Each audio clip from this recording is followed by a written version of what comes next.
എറണാകുളം കുന്നത്ത് നാട്ടിൽ വീട്ടമ്മയെ കിടപ്പുമുറി മരിച്ച നിലയിൽ കണ്ടെത്തിയ സംഭവം കൊലപാതകമാണ് എന്ന് തെളിയുന്നു. കൊലപാതകമാണെന്ന് ഭർത്താവ് പോലീസിന് മൊഴി കൊടുത്തു. ശ്യാംകുമാർ ടെലിഫോണിൽ ചേരുന്നു കൊച്ചിയിൽ നിന്ന്.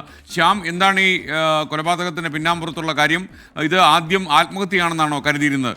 എന്താണ് ഈ ദുരൂഹതയൊക്കെ മാറിയെന്നാണോ മനസ്സിലാക്കേണ്ടത്?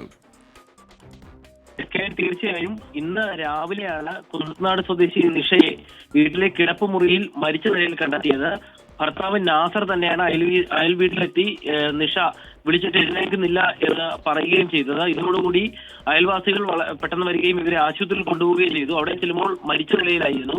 പിന്നീട് ഭർത്താവിനെ പോലീസ് കസ്റ്റഡിയിൽ എടുത്തിരുന്നു. ഈ ചോദ്യം ചെയ്യലിലാണ് ഭാര്യയെ ശ്വാസം മുട്ടിച്ച് കൊലപ്പെടുത്തിയതാണ് എന്ന് ഇയാൾ മൊഴി നൽകിയത്.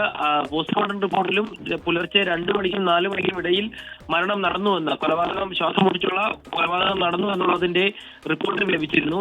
ശ്യാം, ആരാണ് കൊലപാതകി എന്ന് മനസ്സിലാക്കാൻ കഴിഞ്ഞോ? ഭർത്താവ് തന്നെയാണ് ഇവരെ കൊലപ്പെടുത്തിയിരിക്കുന്നത്. ഇയാൾക്ക് ചില മാനസിക പ്രശ്നങ്ങൾ ഉള്ളതായി പറയുന്നുണ്ട്.